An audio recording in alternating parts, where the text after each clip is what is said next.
episode of Tampa Bay Real Producers. This, of course, is the podcast that is made for real producers, by real producers, and with none other than Tampa Bay's real producers. So today we get to hang out with Lansrud.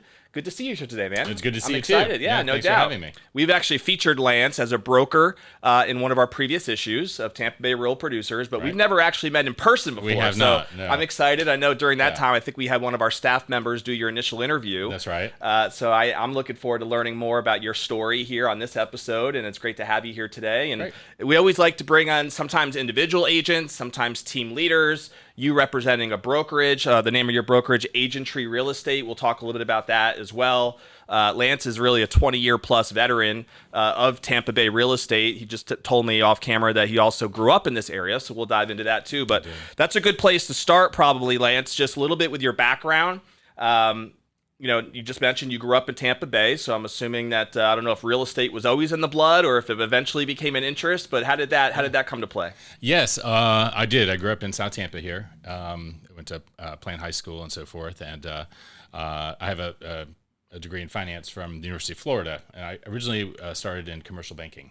Okay. I was a commercial banker for about 5 years, and I was good at it, but I didn't really love it. I was in my 20s, so I was fairly young. Most of my peers were in their 30s and 40s, so I was like the young guy in the bank, and it just wasn't it wasn't matching my personality style. I'm a real extrovert. I love to interact with people, and there was some of that, but there was also a lot of sitting behind a desk and grinding. So there were some changes that happened at the bank that I was at. With some leadership changes and some political kind of changes that I didn't really like. And I had two really great banking mentors from different banks and so forth that I would always go to for career guidance, and went to them both and just asked bluntly, is this given where banking is and given where banking's going and where I am as a young guy, a young professional, and when you're in your 20s, of course, you don't think you're so young, but now I'm in my 40s and I was definitely young, but what should I do? Should I maybe consider like moving to a different bank, or should I maybe consider a different career path? And both of them thought I would be better served in a different career. Okay. Just a different field, a different industry. Hopefully these weren't your bosses. No, these were not my bosses. But I really appreciated their candor, and it came from a place of kindness and friendship, and not because I wasn't doing a good job, but rather, if I didn't enjoy it now, why would I suddenly enjoy it later? Yeah, right? And if it's not befitting of my personality, or I feel like there's something missing from it, why continue that? And so I really appreciated their candor. In any event, I went to old school. This was in 2003. I went to Barnes & Noble, bought some books, and decided some career path books, like personality testing and stuff like that. Yep. What would be fields that would be appropriate. And I did all these tests, and I analyzed the results, and also thought about what are my strong suits, what is my educationally, personally, etc. And it came down to one of two things. I really love the auto industry. I love cars. Okay. I have since I was a little kid. But I didn't think that was really necessarily the right avenue either. I really more of a hobby than a business opportunity. Yeah, that's what I kind of came to. And so real estate was the other. And I thought, I can really do this. I have a finance degree. I have a business background. I really understand that piece of it. Yeah. I negotiated cars for people forever. I still do, and just for fun. But anyway, so I'm a really good negotiator. I can do these things, and I'm sure your girlfriends at the time in your 20s appreciated that, huh? So a lot of people, I guess, appreciated it. But in any event, I decided I was maybe going to do this. So I talked to a couple of people I knew who were in real estate, who were very successful in real estate, and asked them their opinions. And anyway, I decided to take the plunge. And so my parents thought I was completely insane. Totally a bad decision. What am I doing? I was going to ask if you had anyone in the family in real estate. No, it sounds like you didn't. No, I did not. No, I did not. My mother was a teacher and then in insurance, and my father was an IBM executive, and so both very stable traditional 9 to career 5, paths, yes. And I'm socking doing this money away in the IRA. Yeah, and I'm doing this crazy thing. So, but it turned out I have been very successful at it, and I've thoroughly enjoyed it. Yeah, man. So how long were you in banking before you left? 5 years. Okay. Yeah. Okay. 5 years. So. And so that time kind of taught you what you were not as interested in, which I think is always a good thing for many people who are younger, maybe even some people who are watching this who are just starting in real estate or are thinking maybe of even getting into real estate. Right. Like sometimes you just have to do some things to find out what you don't like, right. you know, before you find that one niche that obviously worked out for you pretty quickly with the real estate opportunity. But you got licensed over 20 years ago. Now, did you have immediate success? It took some time. Took some time. And especially like when I got into it. So when I got licensed, one of my mentors introduced me to Mike Hughes and Jeff Shelton. I'm assuming. Sure. You know who Yeah, we know them. And they've been nominated as part of our award banquet last year. They were. Yeah. Yes, as was I. And in any event, I think Jeff was specifically. But I met up with them and went to work for them for the first 2 years that I was in real estate, and learned a tremendous amount from them. I would really encourage anyone who's going into real estate. You really need to work with some really reputable, intelligent, smart, successful folks. Hopefully Mike and Jeff are watching, and there you go. There you go. Good plug. Good plug for Mike and Jeff. We're all friends, but I learned a lot from them, and how long did you work with their team? 2 years. Okay. 2 years. And then did you end up hopping to another brokerage after that? I did. Okay. I did. They were at Coldwell Banker at the time. Yeah. And I went over to a smaller brokerage, Florida Executive Realty. Okay. And stayed there until about 7 years ago when I started agency real estate. Now, when you got into, and we're going to dive into obviously some of the things you've learned about running your own brokerage here in a few minutes, but when you got into real estate, did you have that vision where you knew you always wanted to be your own broker? Was that always kind of part of the plan, or did that just happen to evolve over time? That evolved. I always had the intention of getting my broker's license. I think it's sort of like maybe like getting your master's degree, if you will, in real estate. Sure. I just felt like that was something I wanted to do personally and professionally. But then as time evolved and, I guess different things that were going on, with the economy and the market, which I got into real estate right when things were peaking, and then it all crashed. Yep. So a bulk of my real estate career at the beginning was during the Great Recession or the aftermath thereof.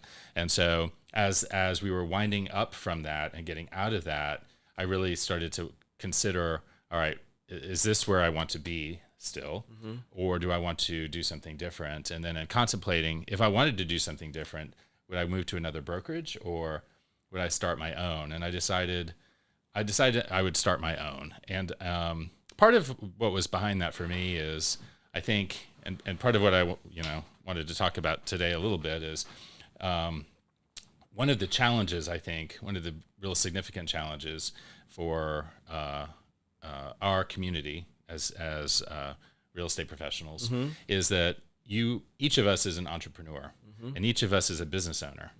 And I think a lot of people enter into this industry not understanding that, and not understanding the complexities that come with that, and not understanding just kind of the acumen and some of the things that you need to understand and know how to do in order to be successful. And so when I was assessing it, I'm like, look, I'm doing all of these things already. I already have my own business. I run it. I'm just adding an extra layer. Sure. Is it that difficult? Right. No. I already mentor and help all of these new agents that come into the office for free, just because I'm a good guy. I could do that. I might as well get paid for it. I can do that with agents who work for me. So that's part of what led me in that direction. It makes sense. How long were you like individually producing in those years? Was that the first 5 years or so, or longer, where you were focused just on individual production? For myself? Yes. Yeah. So from like 2005 until 2000, what was it, 16 when I started the brokerage. So for 11 years, I was an agent.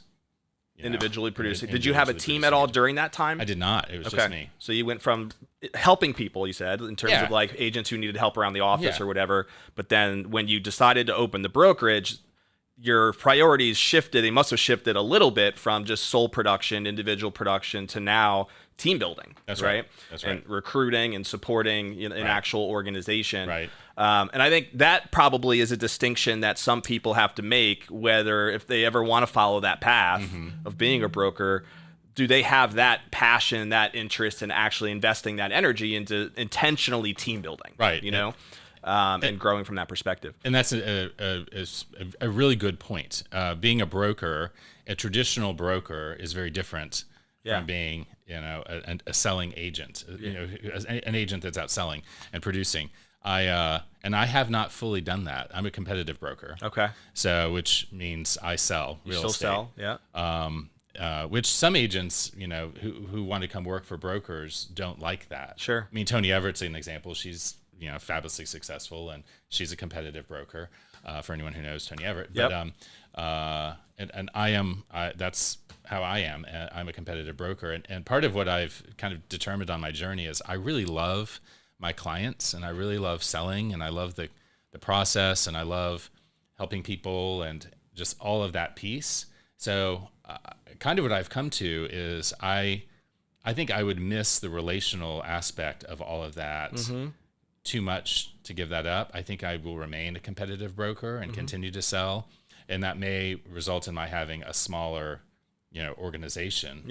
Ultimately, for the reasons discussed. But I really how many enjoy agents do you have on the team now? There's 5 of us. Okay, so it's fairly small, but it's a great group, and we have you guys did over 30 million, I think, last year from what we saw, somewhere in that ballpark. I think so, and I was 25 of it. Okay. But you were doing the lion's share. I do the lion's share. Leading by example, Lance. Well, I could work on that probably. We all have things to work on. But has the team ebbed and flowed with its size over the years? It has. And and that's part of management of people and so forth. And, sure. And there have been some folks, who've come in that I've had high hopes for, and then people are going to do what they're going to do, and sure. When it's time for them to go, it's time to go. So how do you balance? So I find that interesting because we've interviewed people that are brokers that are not competitive brokers, right? And their sole focus is on just support and team building and lead flow, let's say, right? I'm assuming part of your responsibilities also are involved with lead generation, right? And lead flow. How do you then divvy that up between personal versus the team, or do you do that at all? No, I do. So I have a practice that I instituted when I opened the brokerage, that anything that comes in cold, I'm giving out. Okay. It's not for me. It's going to be for one of the agents. Okay. And then what I try and do is determine, all right, who is the most appropriate for that? Yeah.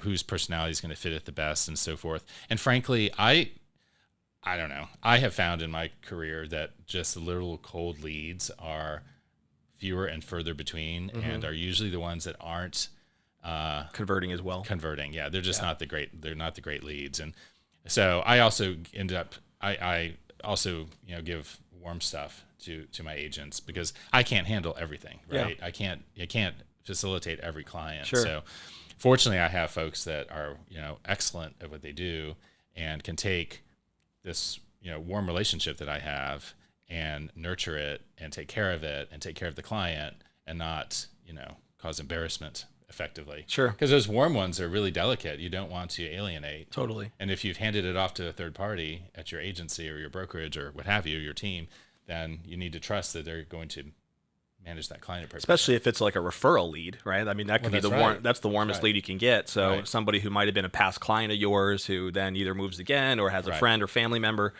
those leads have to be treated like gold. And Don, that's most of my business. Right. I'd say 95% of my business, if not more, is referrals from clients and my sphere of influence. Very cool. And that's really what I try and get my agents to focus on heavily, is their sphere of influence and managing that sphere, which, if you're doing it right, is a fun thing to do. I love my calling efforts, if you will, because to me they're very organic, and it doesn't have to be anything big, Hey, shoot a text. Hey, how are you? I've been thinking about you. How's life? How's your family? What's going on? or hurricane just happened, hey, I'm thinking about you. How's your house? Do you need help? Yeah. What can I do? Blah, blah, blah. Just anything and everything like that. I mean, I don't have to preach to the choir, but, just being intentional, being intentional about it, and being authentic about it. Yeah. Authenticity, I think, is really important. I see a lot of automated sort of systems and things that are in existence that, and we all get them in other industries, right? Yep. From other, and does it really compel you? I prefer the authenticity of. You would hope that if there's some automation out there that I think could be customized to hopefully become and feel as personal as possible. Especially the AI doing what it's doing. With the AI elements and stuff. And we're going to actually have a panel on that. In November, actually, we do these panels every month at Whiskey Cake. Right. Our one, by the way, this month in September is on relationships and referrals. So I don't know if you're available, but I might want to have you on it if you're available. It's on the 21st of the month. Of September. So we have one opening still left, I think, for a panelist. And you just mentioned 95% of your business comes from referrals. So maybe that would be a fit if you're available. Well, it might be. But yeah, man, I was going to ask you about any strategy. So you've been in the game now over 20 years, and you just mentioned that referrals has been over 95% of your business. And it sounds like your strategy with that has just been very genuine and just keeping in touch, right? Consistent follow-up, making sure that you're top of mind, that you're really working on building a genuine relationship. Is there anything that you would want to elaborate on either in that world or in another strategy that has worked well for your business and how you've maintained consistency and growth? What are some of the things that you love to do that have been, key cogs in your success, you would say, in the business? I'd say it really comes back down to the basics of relationships. Okay. There's been nothing overly splashy, I would say, but it's really just being consistent and authentic about it, and being organized. So I mean, I have my CRM and my database and everything, and it's just about maintaining that intentionality. And then the other thing that I do, and I guess in terms of on the business side, I don't know if. You're talking about relationally with our clients. Well, your business, how that has affected your business. But I think these two things go hand in hand. So I have a finance degree, I have a business background, and so forth. And I look at my P&L every day, right? And I look at my pipe constantly. It's on one of my monitors. Gotcha. On my desk, constantly. And I can see everything that I've sold in this year. I can look last year. I can look at everything, whatever, and what's pending, and then what's on my pipe, and then I have it all sorted. Yeah. And as I'm touching these people constantly, because they're active, right? I'm constantly touching them. Depending on what's going on, I sort of can move them around, and I have a whole system of how I do it. But I move them around so that I'm not dropping anyone. Yeah. I'll have 20 people in my pipe at any given time, Yep. at least, right? And so how am I touching them? How am I working with them? Where do they fall, in terms of urgency and so on and so forth. Yeah. And then if there's, someone that's in there that maybe there's a really urgent need or something like that, or I get a new lead and I'm just maxed out, of course, I'm doling it to one of my agents. But Yep. But I think that's awesome. Having that visual, I think, is really important and key. I mean, that's the lifeblood of the business, right? It's keeping that pipeline moving and knowing what buttons you can, what lever to pull and what buttons you can press to be able to convert something. And that happens with experience, I would imagine. Yeah, over time. It's interesting how many people don't do that. I think I was sort of surprised. A lot. A lot of people don't. Yeah. I think most people don't. Right. A mortgage professional that I do a lot of business with put together a mastermind group maybe 2 or 3 years ago. It was really neat, and she brought together a group of 8 of us, and for I think 9 months we met every month, and 8 months, because each of us presented something each month. Yeah. And I presented on this on kind of the business management side of it, and it was really interesting. All these folks, and they all sell a lot of real estate. None of them really did that. Interesting. Deliberately. Yeah. They weren't really focusing on that. Right. They knew they had a funnel, but they weren't, Yeah, like you said, they weren't focused on it every day where it was like visually in front of them. Right. So when you put, at least for me, and I think a lot of people are visual in the real estate world, there's a lot of that kind of prototype, I think, in the real estate world as visual learners. So having something that is in front of you, like you said, on your screen every single day just forces you to be intentional about it. Yeah, to where I gave it to them. Yeah. I deleted my client's data. But I gave them, with all the formulae and everything put into it so that it all just worked. So, do you have a favorite CRM that you use to manage this? I still use Top Producer, and I started with that 20 years ago, and it's not like the best CRM anymore. Yeah. But it's all in there, and it's all, I don't know. If it works for you, it works. I just haven't moved. Yeah. But no, I think that's really a good point, Lance. I appreciate you bringing it up. I know we use what's called Go High Level as a CRM, and it has a similar component where you can look and visually see pipelines. Right. And you can just drag and drop and move things over and do your notes and all that stuff. And there's a lot more that you could do with it that we probably don't maximize its effectiveness. But I think having something that easily accessible is really an important point. And, let's be real. In real estate, if you're going to be successful, you always have to have a finger on the pulse of that pipeline. And is that growing or is it diminishing? Like what's happening? And every day, one of those two things is happening. Correct. One way or the other, So I think that's very, very wise. And is that something that you would say your team is also utilizing pretty regularly? Is that just part of how things are run? I would hope so. Yes. Yeah. I was talking to another small broker maybe 2 months ago, and she was, I think, feeling a little down in the dumps about how her business was going and stuff. And she's great, and I really like her. And we all go through our ups and downs and our things. And she, I think, was feeling like a failure as a broker. Because she was having a struggle in motivating her team to do some of these things. And what I told her was, this isn't necessarily you. To be really successful in real estate, I think there's a 95-5 rule in what we do, and 5% of us are really successful, and the other 95% are sort of hanging on. That's what Real Producers is built on. So and so, but you have to have a really, really unique and specific personality type and skill set and so forth to be successful in this industry. And one of the things, you have to really be a self-motivated person. For sure. 100%. You have to be self-motivated. And if you aren't a self-motivated person, you can't teach that. Like you can't teach something that's inherent in you or it's not. Right. And so I that's what I told her. I'm like, it's not you.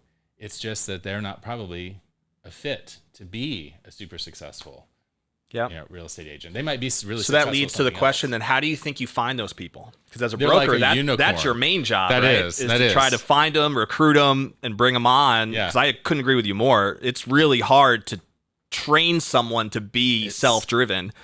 But there are ways, I think, that you can try to attract them, into your organization.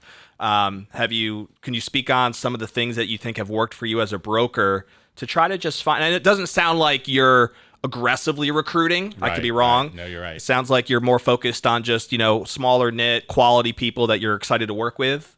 I don't want to put words in your mouth, but that's the impression I get. So if you could speak a little bit to like, what do you look for when you consider bringing someone on board? What are some things that have worked for you to try to find the right people? And maybe even what you do when you realize someone's not the right person, like what that looks like. What's that experience been like for you? Yeah. So finding the right person. So I guess first you need to have an understanding of what the skill sets are in order to be successful. And what I would argue are, there's a multitude of things. You need to be an outgoing person. So you either need to be an extrovert who thrives on that, or someone who's an introvert that can deal with it.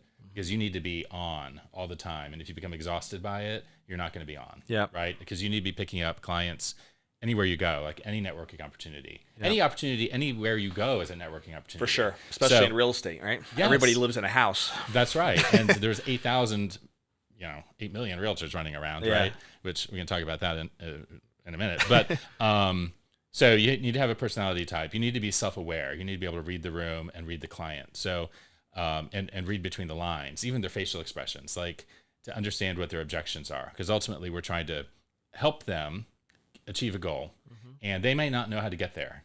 And so we need to be self-aware enough to know, all right, I'm looking at you and you're not liking this. Yeah. And you may not know why, or you may not be able to say it to me, but I know you're not. And so let me lead you away from it, or let me help figure out where you need to go, or, during contract negotiations or other, it's whatever. You just need to be able to read the room really well. And that's, I think, huge, right? So we talked about, personality type, being self-aware. You need to have a business mind. I'm sorry, this is a business. And not only for yourself and your own business, but for the transaction you're representing for the client. This is a big purchase or sale. Probably their biggest one in their life.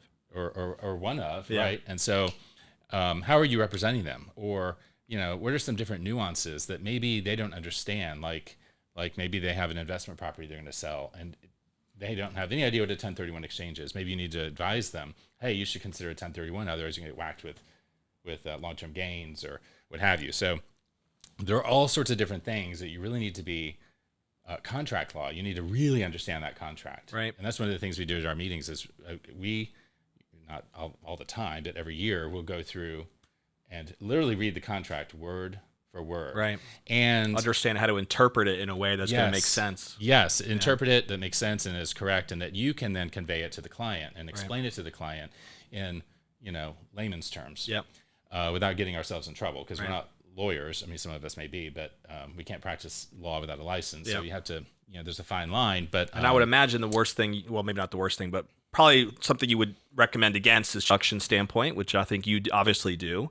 And then it also, ties into what systems can you put into place that are going to help you attract the type of people that you want to work with, because or else you just kind of end up with who shows up right at your door, and you can be turning a lot of people away. But I think the intentional brokers that I've talked to, and a lot of people who I think run great teams, they have very precise programs and systems that are in place to help them find who they want, because they're not just naturally going to come to them regularly. Right. And you touched on a couple of those things already that I think you've done and will, I'm assuming, continue to do to kind of grow the team. What are some of the things, and we're going to talk about some of your personal side in just a minute. We're going to switch gears so if people don't know you, they can learn a bit more about you. But I'm curious about moving forward, Lance, what are you most excited about in your business for the rest of this year and beyond? Some of your goals, maybe. What are some things that you're fired up about where you're taking the brokerage? Well, that's a good question. So fourth quarter is when I do my business planning for the coming year and so forth. So that is about to commence.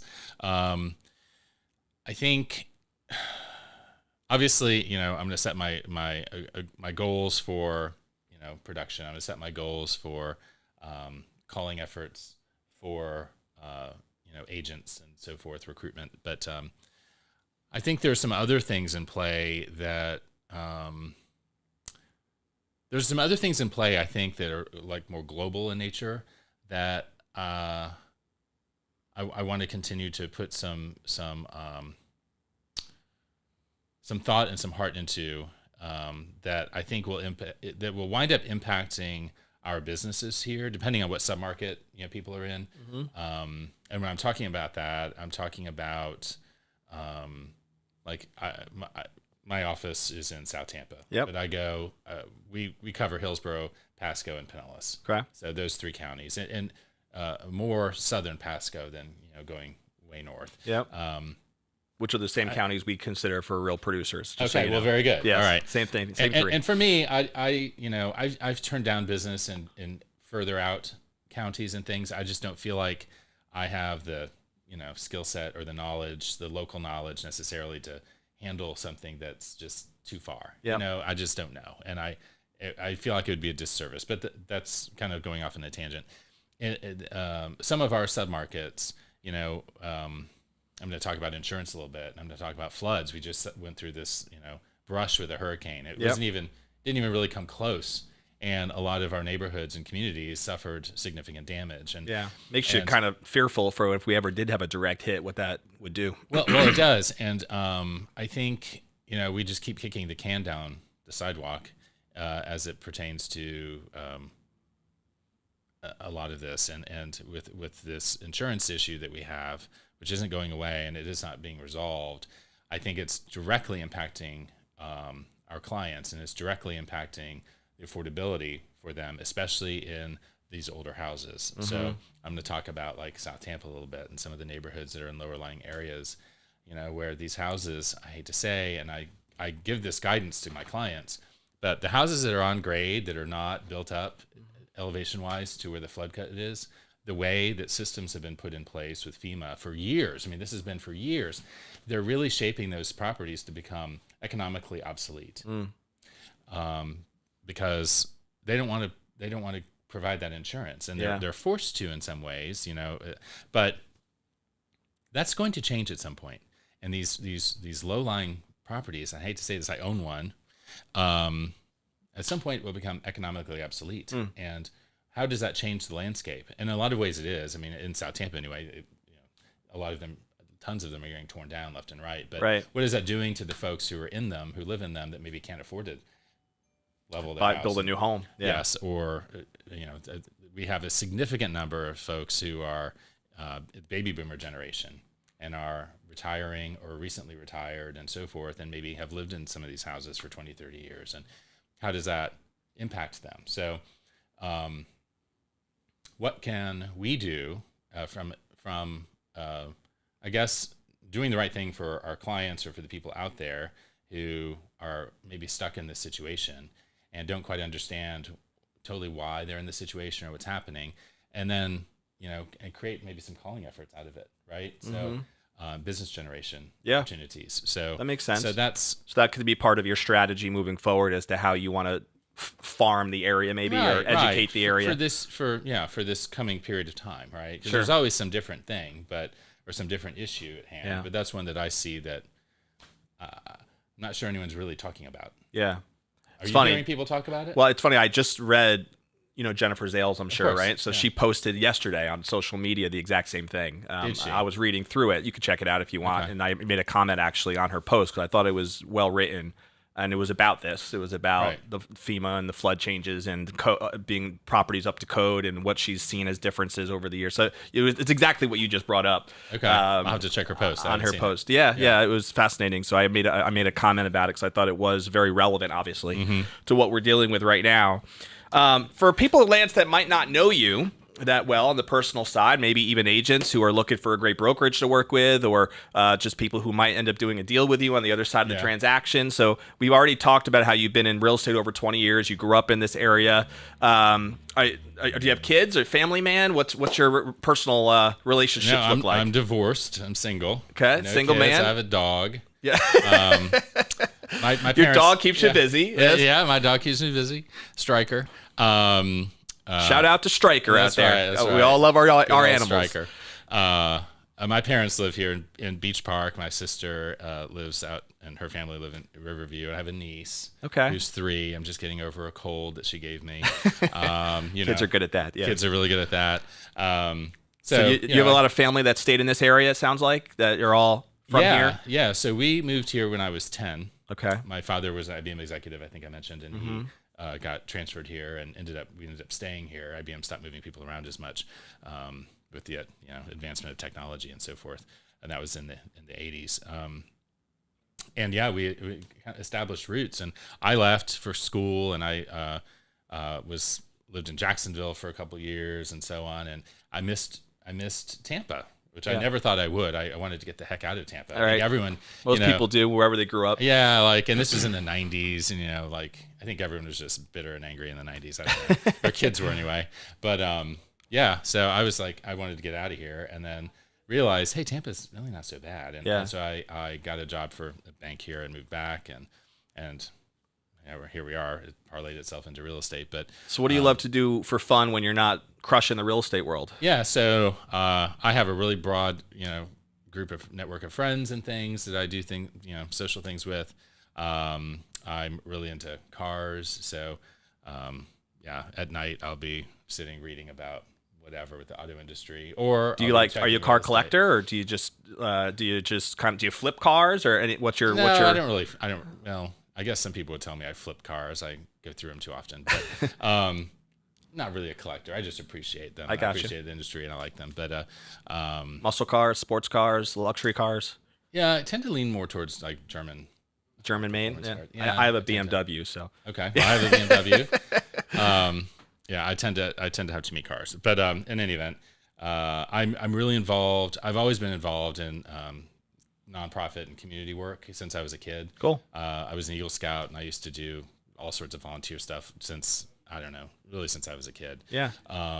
So is there one particular organization that you work with a lot? Well, I'm really passionate about. I'm on 2 boards right now. I'm on the board of Community Tampa Bay.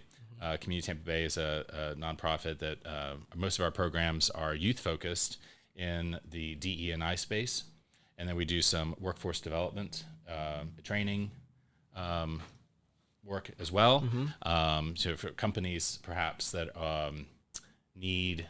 that don't have their own DE&I internally department, they might contract with us to come in and give trainings and things like that. So I serve on the board of directors for that organization and have been on and off of that board for 20 years. Okay. I've been the chair of that board. Right around when you got licensed, it sounds like. Oh, before. Even. Okay. Yeah. When I was a banker. I'm on the board of an organization called Neighborhood Lending Partners.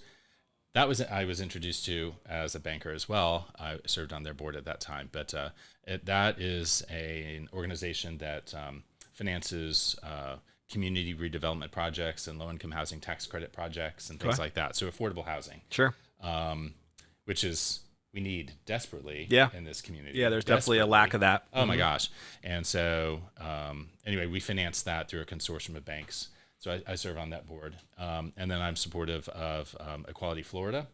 And let's see, who else? Oh, the Tampa Bay Chamber. I do a ton with the Chamber. Cool. I went through their Leadership Tampa program back in 2015, which, for anyone listening out there, I have, if you're talking about networking and business development and stuff, I always find that to be like tertiary to what I'm doing. But, these relationships happen. So sure.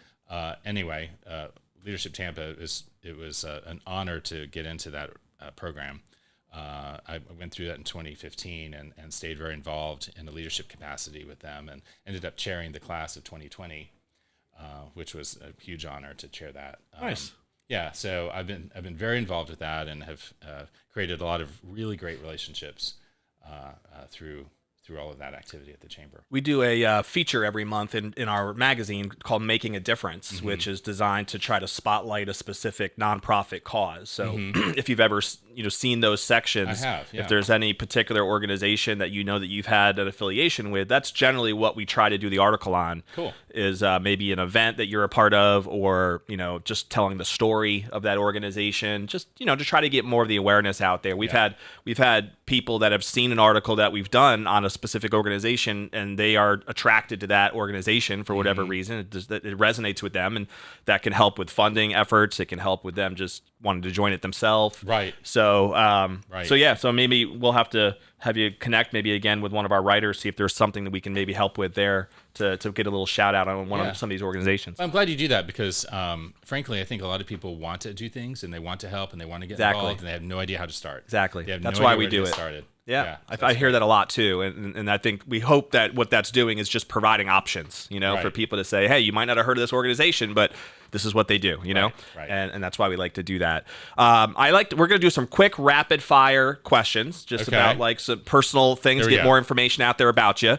One is, do you have a favorite book or author or event, maybe a seminar that you've attended, something that you feel like has really made a big impact on your personal or business life? So when I read, I tend to do it for frivolity, just to and escape. And I like murder mysteries. I went to school. I originally started at the University of Richmond in Virginia, and then transferred to Florida because I didn't care for University of Richmond. But in any event, that's okay. There's no professors here that I'm aware of. That's all right. In any event, there's an author, Patricia Cornwell. She's a great author. She writes kind of whodunit sort of murder mystery kind of novels. I tend to gravitate towards her when I have time to read. Otherwise, I'm reading about car stuff.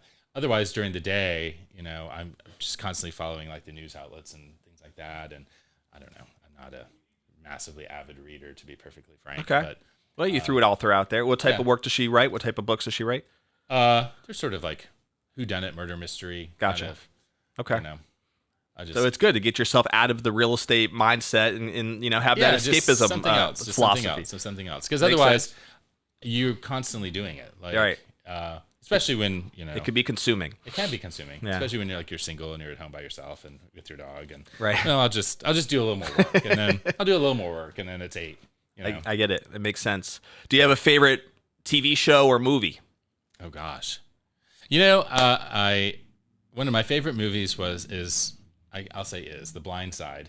And I was so bummed. What was that, 2 months ago? Where Michael didn't he sue him or something? He's suing them. Yeah, I saw that. So it was a sham. Like, I was so disappointed. Yeah. Because I always felt like I don't really understand that. Like, how could it be a sham? He did live with them? So it's not like he was their son. So something must have happened where they were helping him in some way. Well, my understanding from what I read, this is just what I read, is that they had him sign a document making them his conservator. Okay. Like Britney Spears' father was her conservator. Yep. So they, I think, benefited significantly from different things and contracts and whatnot that gotcha. He was the backbone of, and gotcha. That's what I've read. It's a shame because they were a wealthy family before, my understanding is, but you would hope that they wouldn't take advantage of the meal ticket, right? And that opportunity. But so that is a shame. That was a little disappointing. It was a good movie, though. It was. Well, what I always thought was it made me want to be a better person. I mean, in that moment where they stopped the car because he's in the rain. Yeah. How often does that happen to you? Right. Where you see someone that you obviously know needs some help. Yeah. And you drive by. Yeah. Yeah, it's very convicting. And why? And it's really compelling. Like, okay, it makes me want to stop. It makes me stop and think. Like, how can I be a better person? It's a good point. Every day. Very good point. Favorite food? I guess my favorite meal is Steak Diane. Steak Diane. Steak Diane. Is that like a specialty out of a specific restaurant, or not really? No. It's a recipe. Standard recipe. It has a brandy cream sauce, so it's flambéed in a brandy cream sauce with mushroom and shallots, and I'm getting hungry already. There's a little bit of mustard in it, and it's funny. Where the building we're sitting in right now, the Center Club is upstairs. Yes. Where I grew up going to eat every Saturday night, or every other Saturday night, I guess. And Steak Diane was on their menu for many, many, many, many They don't years. have it anymore. I'm a member up there now. Are you still a member? No, I dropped my membership. Okay. I belonged to the Yacht Club, but the Center Club was not like that before. It used to be a very, very formal dining club. Yeah, it's more of just a business networking group now. Right. It's not anywhere near the same kind of thing. Food probably isn't as good either. Oh, no. The food is not. No offense to the Center Club. Not to throw any shade to the Center Club. No offense, Center Club. No offense. But it's not. No, it's not the same. Got you. Not the same. All right. But, one of my last questions here, I think it's one that usually gets people to think a little bit, is when you think about the future, Lance, and what you would want your legacy to be, right? Mm-hmm. One day we all would sit on that rocking chair and maybe look back a little bit on what we're most proud of and what we, just contemplate, right, on what we built and what our life was all about. So as you think about that, like, what do you think would be most important to you in terms of what you'd want to be remembered by, what you'd want your legacy to be? That I was a good human, and that I did good things for people, and that I helped people and cared about them. I find that sometimes in life, like the littlest things you do for someone what you perceive as being the littlest things could be huge to them, mm-hmm. or huge for them in that moment. And like handing them an umbrella in a rainstorm, right? Something little, or maybe more profound than that. But mm-hmm. I want to be remembered as someone who is a good, kind guy and helped people out. And I think if we want to parlay that into real estate, since we're on a real estate show, I think it's interesting. I think there are a good number of agents out there who think that this is an us against them journey. Yeah. And, you're my enemy. Right. I want that client. Right. We're all going after the same business. Let me tell you, that is the opposite of what is true. There's more than enough business to go around, A. B, that my brokerage relationships are so important to me. I can't tell you the number of deals. So like during COVID, when everything was bonkers and everything was multiple offers and I can't tell you the number of deals that I was able to get for my clients, my buyer clients, because I had a really good rapport with the listing agent on the other side. Totally. Yeah. I mean, it's really a big deal.